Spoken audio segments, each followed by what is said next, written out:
Here's what's happening right now. We are flirting with record highs. The sunshine is helping us out, but will we continue that through any of the upcoming forecasts? Karen? All right, Ben, also first at 4, women have suffered birth control side effects for years. You'll never guess what happened when men ran into similar trouble. Well, you can't judge a service animal by its species, and apparently you can't judge it by the vest either. Today, the service animal industry is working to rid itself of what it calls counterfeit service animals. All right, Paula, also more than a fashion statement. Meijer sends a strong message to women of all shapes and sizes. They're getting rid of the plus size section. Those stories and more first at 4. Live from downtown Detroit, Local 4 News First at 4 starts now.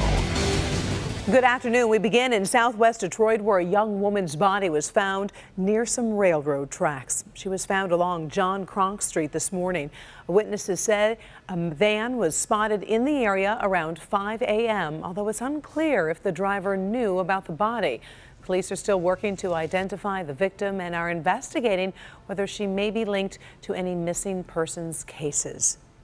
You may have heard about that big accident on I-96 this morning. Eastbound I-96 at Livernois was closed at one point because of a deadly hit and run. Police say a car was rear-ended about 3 a.m. and then a third driver tried to avoid the crash scene and flipped over. The driver of the car that flipped was killed, while the driver of the second car was injured but should be okay. State police say the driver who caused the accident ran off, leaving his car. Police are still looking for him this afternoon. Moving to the city's west side, where a 70-year-old man was found dead after passing out from carbon monoxide poisoning.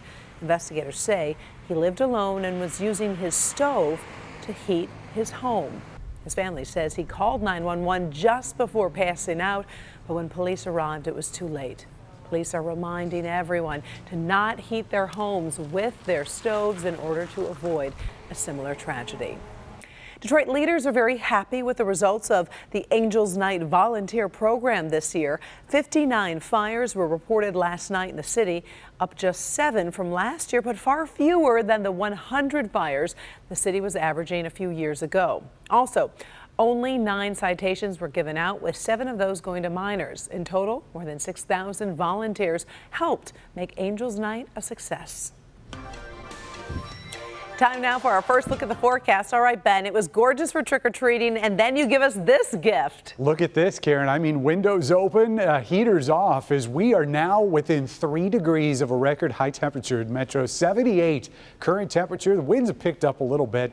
Southwest 21, so it's gusty out there, but just about everybody's enjoying those beautiful temperatures. 76 in Ann Arbor, Lapeer, and also in Adrian. Temperatures will slide tonight, but still unseasonably mild. In fact, when we finally set our actual nighttime low, it's going to be close to our normal high for the day. So we'll keep things on the mild side and dry tonight. That is going to change drastically tomorrow. We'll look at that and see how much longer these mild numbers will be around. That's in a few minutes, Karen. All right, thank you, Ben. 1 week from today, Michigan polls will be open and the presidential election will reach the finish line. These final weeks of Trump versus Clinton could hardly be more dramatic. While 23 million people have already voted across the country, new revelations keep coming. NBC News reports the FBI is reviewing the foreign business connections of Donald Trump's former campaign manager, while the FBI is reviewing new emails that could be connected to Hillary Clinton. Both sides are scrambling all over the country, looking to get voters fired up. Kimberly Gill is in the newsroom this afternoon with that part of the story. Hi, Kim. Hi, Karen. Good afternoon. The candidates, their running mates, and their surrogates are crisscrossing the country as the campaign enters its final week. And oddly enough, the Clinton email issue was not the top item on the campaign trail today. Hillary Clinton is. I respectfully disagree. I want this country to join. For her in New Hampshire. Both were urging voters to get to the polls. Next week, meanwhile, Donald Trump and his running mate, Governor Mike Pence, were in Pennsylvania, where the topic was the Affordable Care Act. Trump's position is that it's a catastrophe and has to be repealed. I will ask Congress to convene a special session so we can repeal and replace. And it will be such an honor for me, for you, and for everybody in this country, because Obamacare has to be replaced. The differences between Secretary Clinton and Mr. Trump are day and night. On every major issue facing this country, Secretary Clinton's positions are far, far better for the middle class and working families of this country. And Senator Sanders will be in Michigan tomorrow with appearances scheduled for Traverse City and Kalamazoo. And Donald Trump Jr. will campaign for his father tomorrow in East Lansing and Allendale. Karen, back to you. All right. Thank you very much, Kim. And don't forget to download the Click on Detroit app for all the latest election results. You'll get alerts sent right to your phone. The app is free. Look for WDIV in your app store. First at 4, we're on top of stories making headlines all around the world. We start with this deadly bus crash in Baltimore. Just look at the wreckage. A commuter bus mangled, at least 6 people dead. It happened early this morning. A school bus hit another car, then veered into the path of an oncoming transit bus. The force of the impact was so great, it demolished parts of both buses. Luckily, no children were on that school bus, but several people are injured. The crash is under investigation. This massive pipeline explosion in Alabama killed 1 person and sent a huge smoke cloud into the sky. 5 others are injured. It happened just miles from the site of a pipeline leak a few weeks ago. That incident caused gas shortages and sent pump prices soaring across the southeast. The line stretches from Texas to New York Harbor, supplying 40% of the East Coast fuel. Moving now to Philadelphia, where the subway gates are closed as thousands of transit workers walk off the job. The union workers went on strike just after a midnight deadline to reach a new contract. The 2 sides couldn't agree on issues like health care insurance and pensions. The strike has stopped city buses, trolleys, and subways, forcing hundreds of thousands of commuters to find a different way to get to work and school. In New Mexico, a family is outraged this afternoon after they say their cat was held for ransom. The family lost the cat last week. They posted signs and searched frantically. A man found their pet, but when he called to return it, he demanded $50. They had some choice words for him. Just wanted to go out and shout from the rooftops, you know, look what this person did to take advantage of a child. This is an adult, and this is a child's kitten that you held for ransom, and you made us give $50 for. The family says the man wanted the $50 to cover the cost of cat food and medicine, but says he did threaten to keep the cat if they didn't pay up. Well, it comes to service animals. New regulations are desperately needed, according to Leader Dogs for the Blind. In fact, that organization is working to improve guidelines. Paula Tutman shows us it's an effort to weed out so-called counterfeit service pets. The very concept of a service animal is as complex as it is generally gray in the area, because you can't judge a service animal by the species or by the vest. In fact, just this afternoon, Leader Dogs for the Blind participated as one group with the Department of Transportation to start negotiating and hammering out official guidelines of what exactly constitutes a service pet or service dog. This is Maisie, a Yorkie, one of many Yorkies Gwen Eaton of Flint has owned over the years. But this one has a special talent. It can detect Gwen's oncoming seizures well before they happen. What she does is she gets into my face and just won't leave me alone. And so Gwen has Maisie with her almost everywhere she goes, because this dog can tell her in advance to sit down, pull over from behind the wheel, and get to a safe place before Gwen seizes and loses the ability to protect herself and others. In short, Maisie is a lifesaver. Oh, then I know that I've got to sit down and just let it come and get through the seizure. There are people who have service dogs, cats, monkeys, and even miniature horses. And according to Rod Hanlon, Chief Programs and Services Officer of Leader Dogs for the Blind, which trains thousands of service dogs, it's problematic. Under current law, the only question that can be asked if someone claims they have a service animal is what disability does the animal mitigate? A pet that helps its human is nothing new, but there is a real gray area many experts are trying to turn black and white. Right now, there are no federal guidelines that regulate or certify or distinguish service pets from therapy pets, from emotional support pets, from pets people just want to have around because they like to have them around. Leader Dogs is particularly concerned about counterfeit service dogs. The problem that it opens up is you can, in fact, buy off the internet a vest stating that you have a service dog. So anybody can put something on an animal, on a dog, and claim it's a service animal, which by rights gives them equal access to all the public accommodations and transportation. And the confusion means confusion on planes, trains, automobiles, restaurants, grocery stores, everywhere. This is really an important priority because just the act of getting some sort of guideline or certification really does preserve the industry's credibility and confidence with the public. Paula Tutman, Local 4.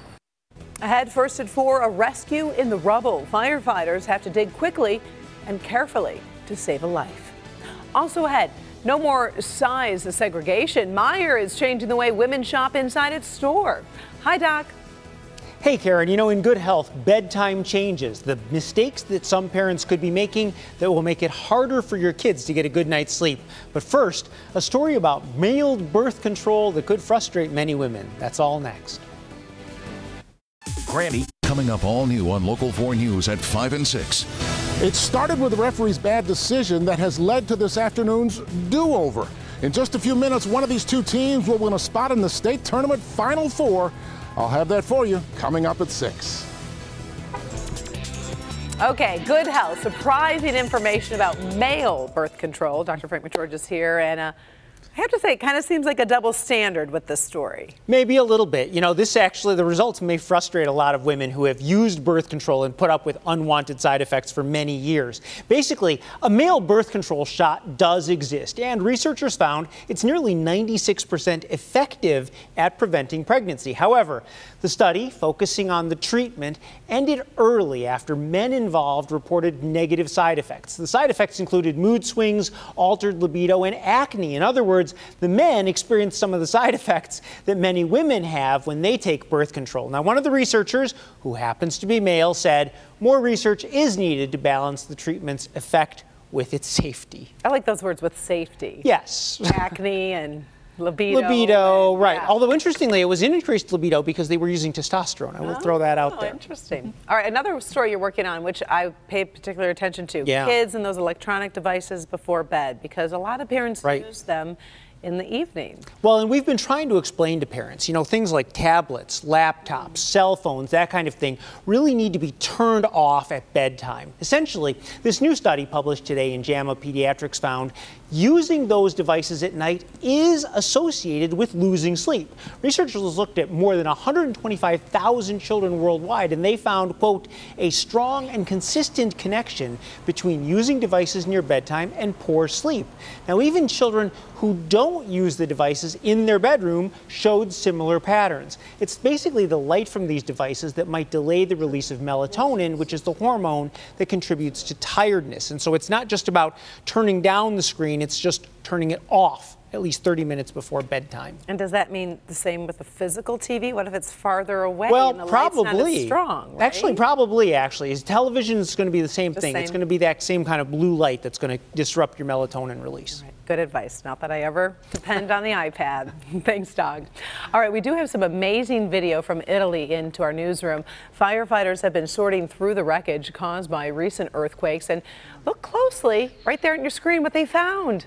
It turns out rescue dogs were rescuing one of their own, another dog buried under the rubble. It took a while to carefully move the dust and the debris to free the dog. At one point, the firefighters bring a bowl of water so the dog can get something to drink. No deaths or injuries have been reported from Sunday's quake, which was Italy's strongest since 1980. And in case you're wondering, the dog seems to be okay. But pretty amazing. You start digging through the rubble and you find Fido. That's right. Well, Ben is back. And what a gorgeous afternoon just to go outside and rake leaves, play soccer, do whatever you want, because these days don't happen too often. Not this time of year. I mean, we're in November now, believe it or not. And here's where we stand right now. 78 degrees at Metro Airport. Monroe, you're also at that mark. In fact, just about everybody in the 70s except for Grosse Ile, which is checking in right now is 65. But doing the math from Halloween afternoon until today, almost 30 degrees warmer, 26 degrees warmer here at Metro, 27 at Monroe. Most locations over 20 degrees warmer than what we were seeing yesterday at this time. So the sunshine has helped, no doubt, but we've also had a push of warm air that's not in any huge hurry to leave. So we're going to keep temperatures mild tonight and for tomorrow as well. But we're also looking at higher instability because of the increased temperatures and more moisture. So that's going to fuel not only the showers we're expecting, but also some thunderstorms. Right now, the cold front not very active, but by the time that boundary gets a little bit closer to us, it will push back to the north as a warm front on Wednesday. And then here comes the rain. By 5, 6 o'clock at night, we'll start seeing some showers, especially in our north zone, north of this front. And then another push out here on our western doorstep in our west zone. There will be some thunderstorms mixed in, especially as we get overnight. And then eventually this rain will ramp up as we get into Thursday morning. By 9 a.m., most of the stuff should be gone, with just a little bit lingering here on the east side. And then we'll look for dry conditions pretty much as far as the eye can see beyond that. 58 tonight for an overnight low. And again, this is very close to our average daytime high, believe it or not. So let's look at your 4-zone forecast. These are the high temperatures tomorrow. Still not doing too shabby, although not really what we saw today. Upper 60s here in our metro zone, 69 in Trenton, 68 down in Romulus. South zone, again, you're going to be one of the warmest spots, and you'll probably peak into the 70s as we head into the afternoon hours tomorrow. Remember, most of tomorrow will be dry. We won't experience those showers and storms until we get into the late afternoon and evening. Mid to upper 60s there in the west zone, and of course, coolest spot, maybe a couple 50s here. This is going to be a pretty wide range in temperatures between that 57 in Sandusky and the 73 that we're expecting down in Lenawee County tomorrow afternoon. But then here comes November. 56 Thursday, 54 on Friday, and we'll stay in the 50s through the weekend, inching up ever so slightly here Monday and Tuesday. Don't forget, set your clocks back before you go to bed Saturday night. Daylight saving time ends on Sunday morning. Karen. All right. Thank you very much, Ben. Coming up, Starbucks ran into some big trouble last year, if you recall, with those new holiday cups. Well, this year, another change and a new message from the coffee giant. Also, a gunman with a mask robs a fast food place in Oakland County. It wasn't a clown mask, but still pretty disturbing. That story next. Troy police are searching for a masked gunman who robbed a Sonic restaurant and then terrified several employees. It happened at the Sonic near the Oakland Mall.